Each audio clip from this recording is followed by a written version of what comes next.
Thank you very much. I hope you are able to see my screen as we share. Let me make a quick correction. Yes. Is the West African College of Clinical Specialists. This is not sciences. Yes, I know it's not easy to host and then moderate at the same time or co-host.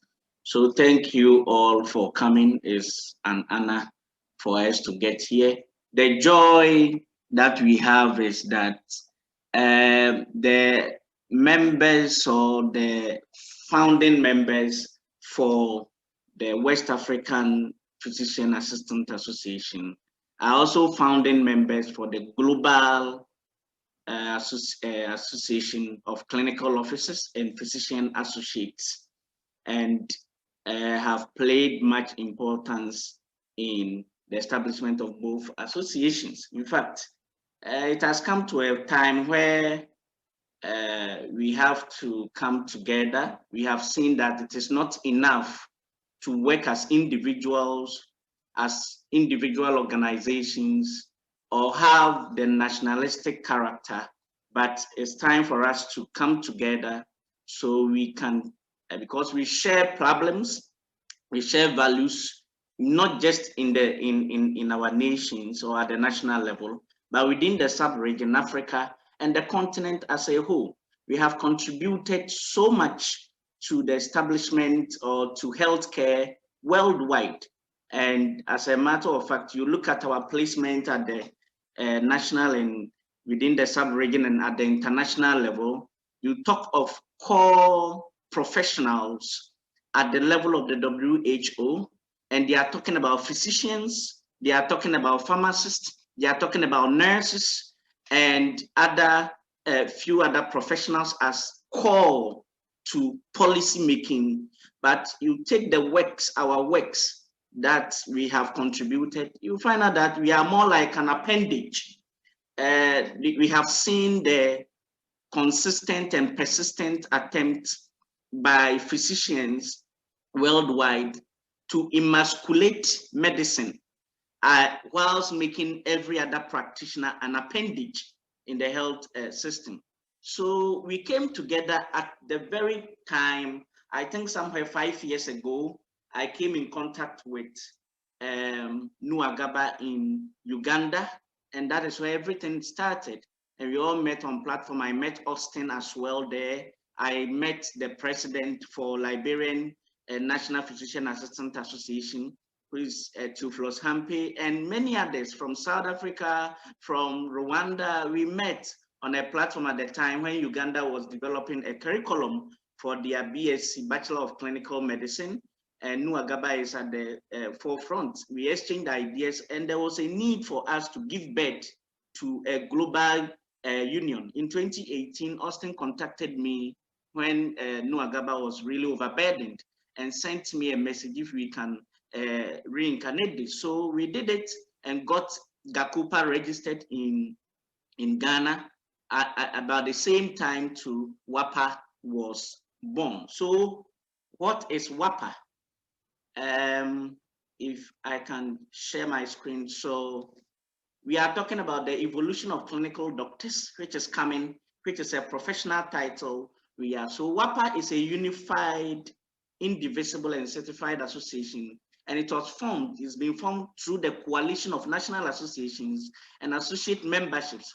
We talk of associate membership means that there are countries, we are about 15 active African countries, and the island of Tristan and then da Cunha, who are in West Africa, but not all the 15 African countries run the PA program or its analog, whether community health officers or clinical officers or any other, any of similar nomenclatures. So, but some have trained abroad to practice in their country. For instance, Nigeria do not train physician assistants or PA or physician assistant analogs, but there are people, there are practitioners who train abroad in Ghana, in East Africa and co, and practicing there.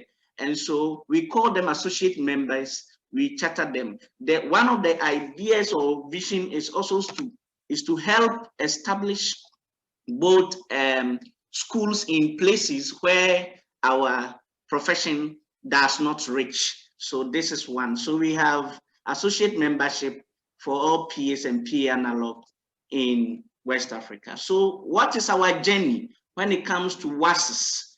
We believe that there is a well-established academic pathway for PAs and PA analogs to even the PhD level. Some of us have masters, multiple masters, PhD holders, but there is a need for professional career advancement along the clinical pathway. Most PAs do not really wish to become doctors or pharmacists or branch into other professions. If they had a pathway along their professional career, that would have been very satisfying. So there is the need for professional career, and it is well established. Currently, the PA and PA analog training in many medical specialties, as we see, it's a generalist program. So you have PA dermatology, you have PA orthopedics, we have PA, and all these practitioners, it's a generalist curriculum that has been designed where they encounter, they see cases and still have to refer to a specialist. We believe that we have to move into terminal practice. So there are established standards, international standards of health professional training.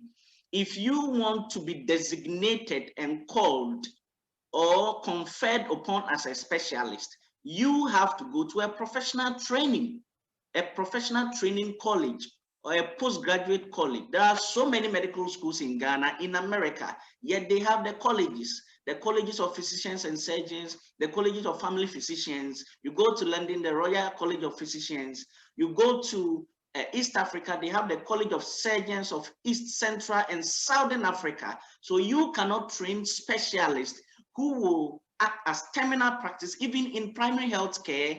You cannot train specialists in medical schools. We don't train them in universities. We train them in a college. And so it is not just getting a master's degree. It's not just getting a PhD. It's not enough. We need to take charge of our profession. If not, we will have people coming all the way to mentor us and we're looking up to them. So this is the journey of WACCS. It's the professional career, and the concept was recognized 5 to 4 years ago. And in 2018, the body corporate WAPA was formed to implement this concept. And then we adopted the name WACCS, West African College of Clinical Specialists. And then we have Ghana, Liberia, Sierra Leone, and associate ECOWAS members who are spearheading this project. And we also registered the WAPA Journal of Medicine and Research, established to augment the vision of the college. Then the next step, we have developed 22 curriculum. We are working strategically to make sure that this vision or concept materialize. So we have worked on 22 curriculum for membership and fellowship, 11 for membership training, and 11 for fellowship training. We are at the last, final stage of consultative meeting around the world where we have to consult other syllabus and then other specialist postgraduate colleges.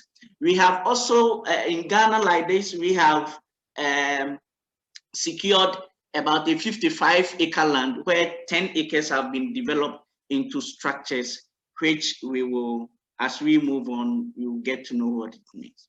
So, okay, so this is the journey. Okay, so what is the rationale for WACCS? We know the statistics worldwide.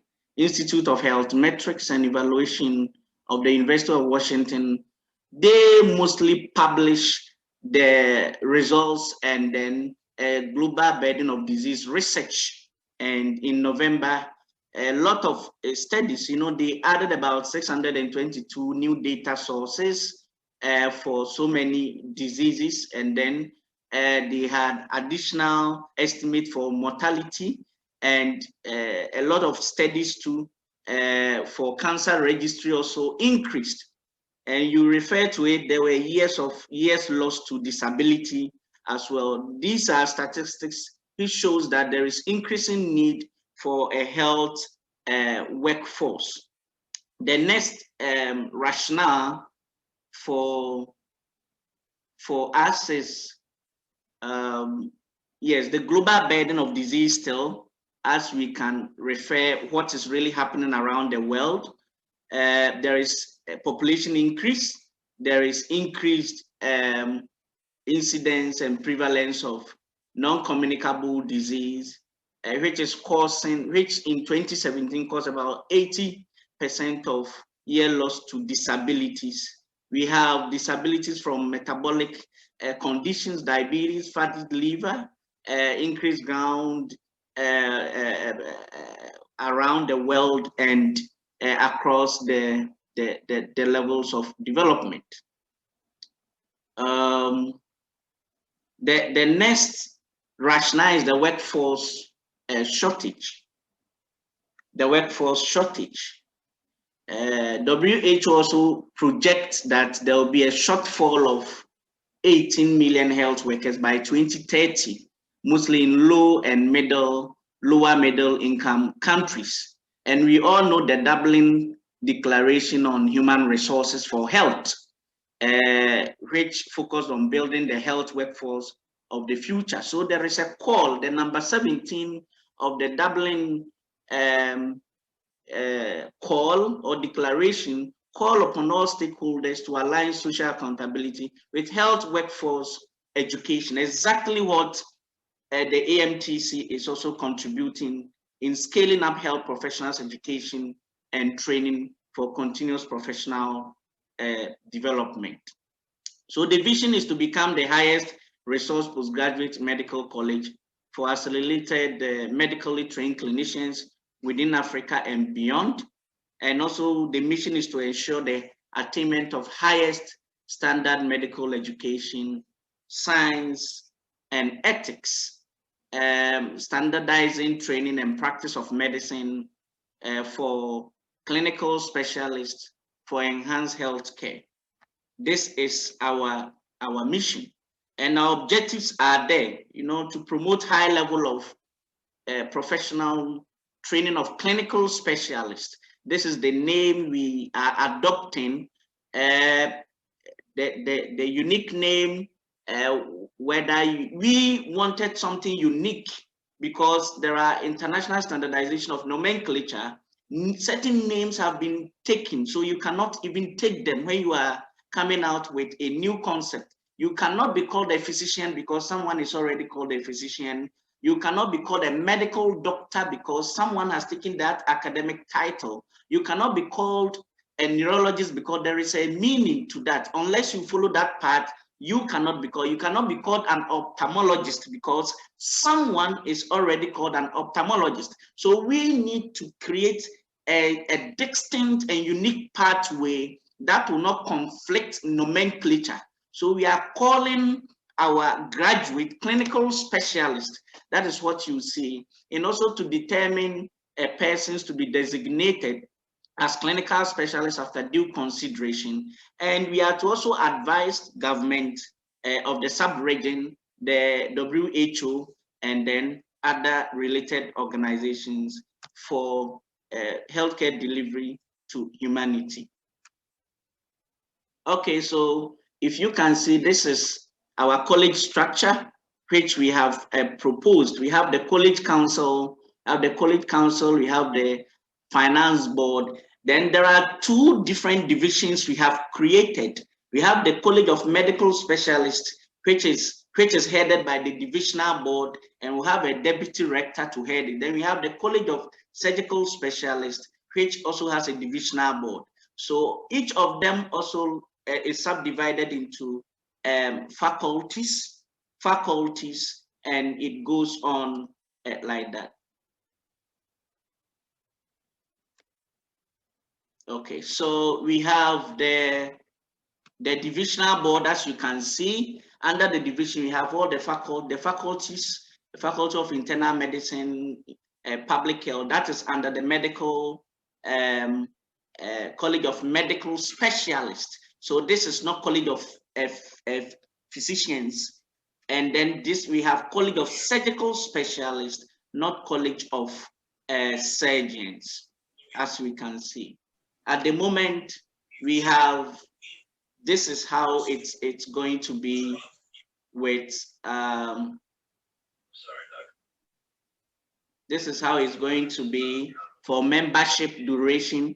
We have, like, we've developed for public health, as you can see. Then for fellowship too, we have developed for public health. So the public health has about 2 years, and then the fellowship training is going to be like 2 years. Internal medicine is going to take like 3 years to be called a clinical medicine specialist, but not a physician specialist. Then we have 3 years for the subspecialty for the fellowship. Then you can see all of them on the chest, pulmonary medicine, gastroenterology, cardiology, interventional cardiology. We've developed curriculum around this. Then we have family medicine, 2 years. We have the fellowship is also 2 years. You do family medicine, then you specialize, you subspecialize in adolescent medicine, geriatric medicine, sports and fitness, hospice and palliative care, integrative medicine, travel medicine, and co. Anesthesiology is also there. Then you also subspecialize in anesthesiology, critical care medicine, hospice and palliative, and all. So psychiatry too, we have 3 years for membership training, which is the residency training. Then we have 2 years for the subspecialty to be a fellow. Okay, so it goes on with radiology, laboratory medicine, emergency medicine. We have surgery, obstetrics and gynecology, dental surgery. Mr. President, you have 1 minute more, please. All right. So this is the ending. The awarding institution will be the WACCS. You have the institutional trademark WACCS. You have details of accreditation. Your program title will be membership in internal medicine or fellowship. You have trainee title designation, clinical medicine resident or senior resident in, for instance, nephrology. You will come out with a membership diploma, specialist membership diploma, or a fellow. And we think that at that high level of, as a scholar, you need a professional title, clinical doctor, called CLIN-DR. That is how it's going to be. So this is the goal, to produce terminal clinical specialist. The curriculum design, we have the foundation entrance examination fee. It's a mentorship program, deductive. You are spending about 7,680 hours and 768 credit hours. Your exit qualification is specialist membership diploma, and upon certain recommendations, you can go home with an MPhil, so that we can retain our people to also lecture, not just with the specialist, but they can also have, if you're unable to complete the program, it's designed in such a way that you can go home, complete a research component or dissertation, and go home with an MSc in the relevant program. If it is internal medicine, MSc in internal medicine. If it is ONG, MSc internal. But if you have to re-roll, then you have to start 2 years. Okay, so this is the as a professional title, clinical doctor. That is the evolution. And WACCS, not words, but action. That is the site we have secured in Ghana, and other sites also in the sub-region. Thank you very much.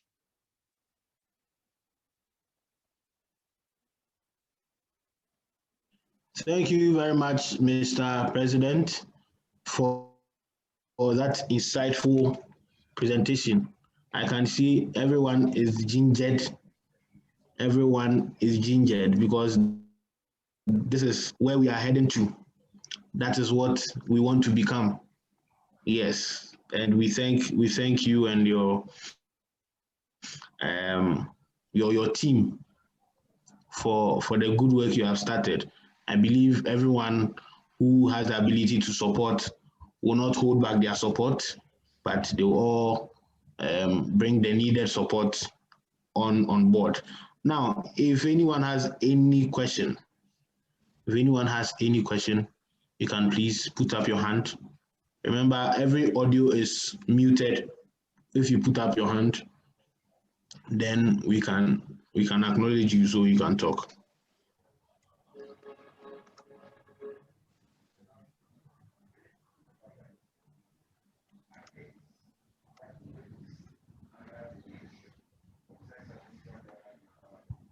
Okay, please, anyone has any question? I can't see your hands. Please put up your hand. Yeah, my hand is up. Okay. Yes. Yeah, once again. Please, your name and then your name and I am Sir your country. Obundo from Sierra Leone, a committee head officer. Okay. I want to thank the moderator and the last presenter very well. Considering the fact in our country here under the clinical assistance that we have the committee head officers, and we have the committee officers with higher diploma. We have committee head officers who are surgeons, and we also have committee officers with BSc. Now, considering the fact of all the programs that he has mentioned, let's say we as committee head officers, because we have surgeon, we have BSc, we are having higher diploma. Under which category can AMT really will fix us to study? Because he mentioned about dermatology, talk about orthopedics. These are areas that some of us, we are really, really interested, and I have admired the program so much. I was very reluctant to join the conference, but I have gained a lot of interest in it. So I want us to be guided, at least where we can, go and learn, and how we can attain this knowledge from this great conference, with all due respect, sir. Okay, thank you very much. I think the president will answer this. Okay, so when we started working on the curriculum, some of the things we were trying to address were, one, the wider gap between the PA training and the medical school, the medical student. So we decided to, like it happens with the doctors, they have what they call primary examination, and we wanted our own unique way of doing things. So we have called it foundational entrance exams.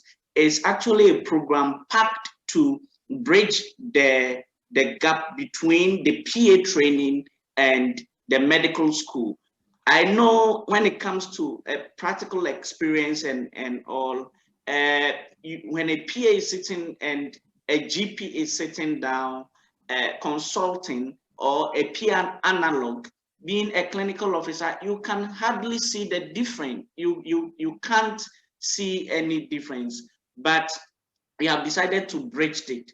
And the entry qualification also gives room for those with higher qualifications. If you already hold a BSc in surgery, you did it at the university, but they are not recognizing you as a specialist because they still see it as a generalist model. You can hold masters in surgery and still you are recognized as a generalist, because there is a path that has been established in the world that if you want to be a professional and be called a specialist or a fellow, you need to go into a residency program, which is a mentorship program. And there are things that you don't read in books. You are mentored by a senior colleague. And so we are putting together to capture both. The basic entry actually should be at least a bachelor's with certain qualifications. You go through an entrance examination after the foundational entrance training for about 6 months, which is highly intensive credit hours, at least 40 hours per week. You will be examined. Then when you pass the entrance examination, you are admitted into the program. Those with clinical doctorates, like any other field, for instance, we have this PharmD, a doctor of pharmacy, doctor of medical laboratory science and all. If there is a clinical doctorate qualification, in addition to the basic qualification, there are certain exemptions. For instance, interviews, you might probably be exempted from the interview, but the foundational entrance examination actually prepares you for the program.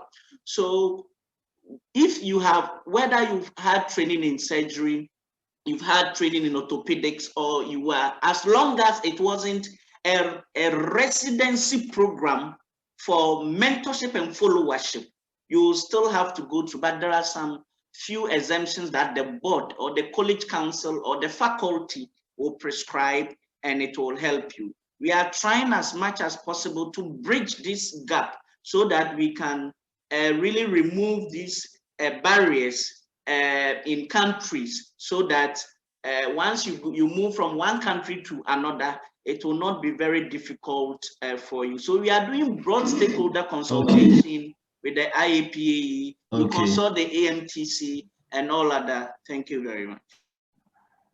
Yes. Thank you very much, Mr. President. I want to acknowledge someone, Mrs. Erica Stubene. I can see her background is WAPA. I mean, she has WAPA boldly behind her. Yes, representing WAPA. That's nice. That's nice. Yes, please, if anyone else has any question, please. Yeah, I have a question. Okay. Patrick from Ghana. Patrick from Ghana. Hey, Patrick. Okay, go ahead, sir. Go ahead. Charlie. Yeah, this is a very nice program. I really enjoyed the presentation. I think way back we've been talking about how we can progress and how we all, if we want, we have to go to medical school for us to progress. So I really appreciate this a lot. But the challenge is that, you know, even when you are doing internship in a hospital, you realize that most doctors leave you to your fate. They focus on their house officers. They always want to train their house officers. And I always argue, you know about it, Mr. Joe Paddy, that I always say that the way the doctors train their house officers, if they're able to train their PA interns like that, I don't think we have this gap, that so-called, that they think. We're having it between the doctors and then the physician assistant. Now that we are going to a residency program, I want to know what structures we have put in place to eliminate that politics between us and the doctors. Because if they feel like we are coming to have a specialist surgeon who is also a PA, here the politics is going to be more. So I just want to know what structures are put in place so that these things that don't really worry us.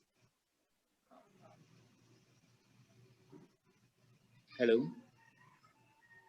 Thank you very much, Mr. Patrick from Ghana. Yeah. That's one of our good guys. Yes, Mr. President. I will go quickly. I have projected something on the screen. If you can see go to institutional affiliation and recognition.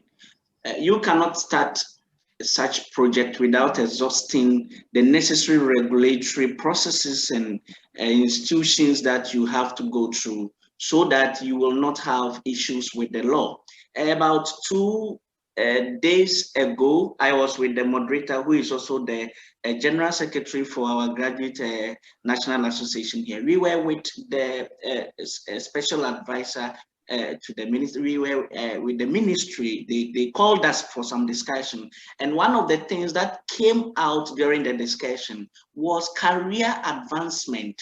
That sometimes these doctors think that the PA or the clinical officer, if you do not hold a primary degree, medical degree, which is an MBCHB, an MD, or any DO, you are not learned enough. This is what they think. That I have seen at the website of the American Medical Association, who think that the sole practice of medicine and the right to autonomous practice should be given to someone who holds an MBCHB or equivalent, but that is wrong. This is where it's coming from. So there is this professional allegiance and the rising need for professional territorial protection. So they do not want anybody to encroach. This is what is actually mitigating. So one way is not to litigate these people who can, sometimes they are policymakers, they can do and undo you. So we are looking at how we can affiliate or collaborate with these established institutions. We are bringing people who actually have the heart of PAs on board, policymakers, regulators, politicians. We need to bring lobbyists who can really help this thing to mature, so that, for all you know, there are a number of people who might want or who really want this particular program to be to materialize, so that PAs can practice to the full extent of their knowledge. So we are bringing everybody on board. We are bringing policymakers, and we are also presenting this project. The people we have spoken